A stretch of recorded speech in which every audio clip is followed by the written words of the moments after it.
जय हो करौली सरकार की, जय हो सच्चे दरबार की। बोलो राधा रमण हरि बोल। ओ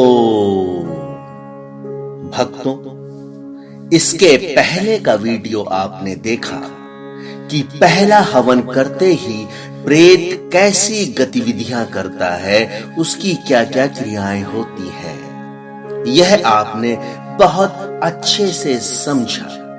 तो आइए आज के इस वीडियो में हम समझते हैं दरबार का सुरक्षा कवच क्या है, इस सुरक्षा कवच के क्या क्या फायदे हैं। भक्तों, यह बहुत ही महत्वपूर्ण जानकारी है आपके लिए। यदि आप प्रेत बाधा से ग्रसित हैं और करौली सरकार दरबार आप आते हैं और दरबार आपको इस प्रेत बाधा से मुक्ति दिलाता है, और जब आपकी प्रेत बाधा से मुक्ति हो जाती है, इसके बाद अगर आपके दिमाग में, आपके मन में यदि कोई ऐसा विचार आता है, या फिर आपको कहीं से पता चलता है, या यूं ही आपको कोई बताता है कि यह जो तंत्र मंत्र था यह तुम्हारे पड़ोसी ने कराया था, जिसकी वजह से तुमने इतना सारा कष्ट भोगा, या फिर आपको कोई ऐसी शंका है और अब आप उससे बदला चाहते हैं। आप सोचते हैं कि अब मैं तो ठीक हो गया हूं, अब मैं बताता हूं पड़ोसी को, अब मैं भी उस पर तंत्र मंत्र कराऊंगा, जादू टोना कराऊंगा, अब देखता हूं वो कैसे बचेगा। जब यह गंदगी, जब यह विचार, जब इस तरीके के सवाल आपके मन में आएंगे, तो आप इसको ढूंढने के लिए किसी तांत्रिक, मौलवी या फिर किसी ओझा या भगत के पास जाएंगे और उससे यह तंत्र मंत्र आप करवाएंगे। यह तो सत्य है कि आप तंत्र मंत्र करवा लेंगे, क्योंकि ये लोग जो तंत्र मंत्र करते हैं, इस तंत्र मंत्र से किसी का भला नहीं होता, किसी का अच्छा नहीं होता। हां, लेकिन बुरा जरूर होता है, 100% बुरा जरूर होता है, और आप बुरा कर देंगे। वह तंत्र मंत्र आपसे बुरा करवा देगा। यह तो इसमें खासियत होती है, वह भला नहीं कर सकते। यदि आपका शरीर हिल डुल रहा है और यदि आपके शरीर से कोई ऐसी क्रियाएं हो रही हैं, तो बस उसका तो एक ही सिद्धांत है कि उस शरीर के बाल पकड़ के उसको मारो, पीटो, उससे भूत प्रेत निकालो और फिर उस शरीर को पीड़ा पहुंचाओ या फिर किसी की बलि दिलवाओ। यही सब तंत्र मंत्र का मतलब है उनके लिए, यही सब भूत प्रेत का मतलब है। अरे उनको मालूम ही नहीं कि इस शरीर को समस्या क्या है, तो वह बुरा तो कर देंगे, भला नहीं कर सकते, उनसे बुरा तो हो ही जाएगा। अब आप तो ठीक हो गए हैं और अब आप पड़ोसी का बुरा चाहते हैं तंत्र मंत्र के द्वारा। तो याद रखिए, करौली सरकार दरबार की तरफ से ऐसी कोई भी इजाजत नहीं है किसी को। जो करौली सरकार दरबार में जो भी भक्त आके ठीक हो चुका है और वह यह ऐसे विचार मन में लाता है और ऐसा तंत्र मंत्र करने की सोचता भी है, तो ऐसा कोई भी आदेश, ऐसा कोई भी करौली सरकार दरबार की तरफ से आदेश नहीं है। जरूरी बात है, आपका सवाल है क्यों नहीं है। आप सोचते हैं कि हम तो ऐसा कर देंगे, दरबार में कैसे पता चलेगा, करौली सरकार को कैसे पता चलेगा, हम तो पड़ोसी पे तंत्र मंत्र कर देंगे, या फिर जिसने हम पर तंत्र मंत्र कराया है उस पर हम ऐसा कोई जादू टोना किसी तांत्रिक के द्वारा हम कर देंगे, करौली सरकार को कैसे पता चलेगा। ऐसा सोचना भी बिल्कुल गलत है। करौली सरकार दरबार में करौली सरकार को यह अवश्य पता चल जाएगा कि आपने यह गलती की है कि नहीं की है। यह दरबार देखता है। करौली सरकार देखते हैं कि किसने किसने उनके आदेशों का उल्लंघन किया है, दरबार के नियमों का उल्लंघन किया है। बाबा देखते हैं, भोले बाबा देखते हैं, श्री राधा रमण जी मिश्र देखते हैं, कई सारी अदृश्य शक्तियां आपको देखती है।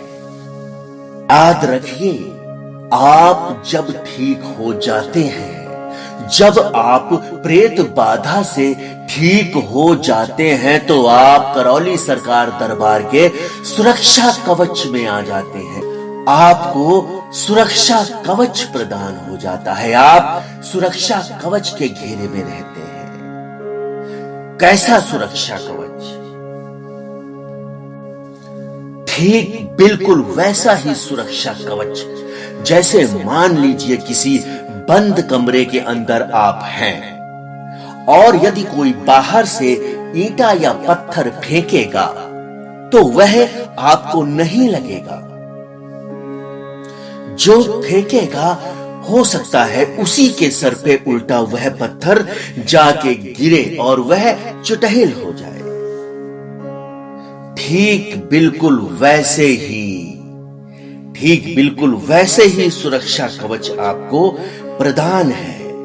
तो देखिए करौली सरकार क्या बता, यदि आप करौली सरकार दरबार की तरफ से प्रेत बाधा से मुक्ति पा चुके हैं, तो आप जिस सुरक्षा कवच में हैं, उसके जिसके आप अंदर हैं, और यदि ऐसी गंदगी, ऐसे सवाल, ऐसे विचार आपके मन में आते हैं कि अब मैं तो ठीक हो गया हूं, अब जिसने भी मेरे ऊपर यह कराया था, अब मैं उल्टा उसको तंत्र मंत्र कराऊंगा, उसको पीड़ा दूंगा, जितना मैंने भोगा है उतना ही मैं उसको भोगाऊंगा, तो यह सोच आपकी गलत है। बिल्कुल ठीक वैसे ही यदि आप कमरे के अंदर हैं और कमरे के अंदर से आप कोई ईंटा फेंकते हैं बाहर की तरफ, तो वह ईंटा बाहर की तरफ नहीं जाएगा, क्योंकि आप तो सुरक्षा कवच के अंदर हैं। वह ईंटा जब आप मारेंगे तो सीधे दीवार से टकराकर आपकी खोपड़ी में लगेगा, आपकी खोपड़ी फटेगी, कष्ट आपको होगा। अर्थात कहने का मतलब है कि यदि आप ऐसा सोचते हैं, ऐसा तंत्र मंत्र आप कराते हैं किसी के लिए, तो वह बिल्कुल ठीक उल्टा होगा। यदि आप किसी का बुरा करने का सोचोगे तो वह पलट के आपके ऊपर ही होगा। वह संकट, वह कष्ट आपके ऊपर ही आने वाला है और आपके ऊपर ही आएगा,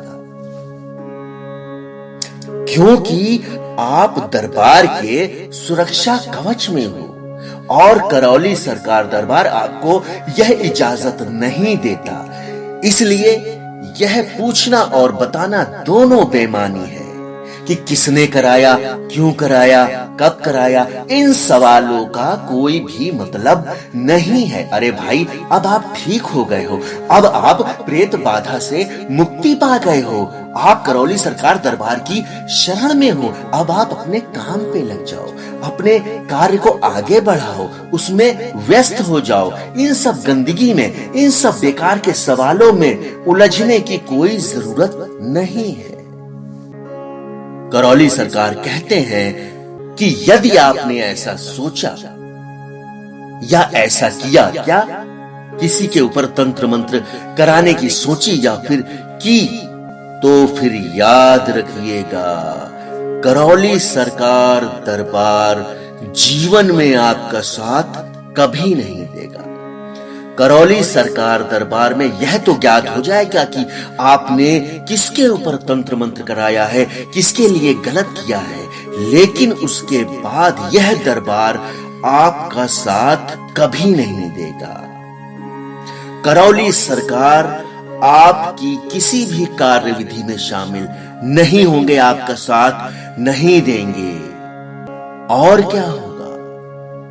और होगा यह कि अगर आपने ऐसा किया तो पुनः दरबार आपको प्रेत बाधा से ग्रसित कर देगा, आप स्वयं प्रेत बाधा से ग्रसित हो जाओगे।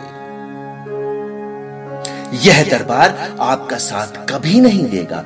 एक बात और, आपको यह समझना है कि इस समय आप करौली सरकार दरबार के सुरक्षा कवच में हो।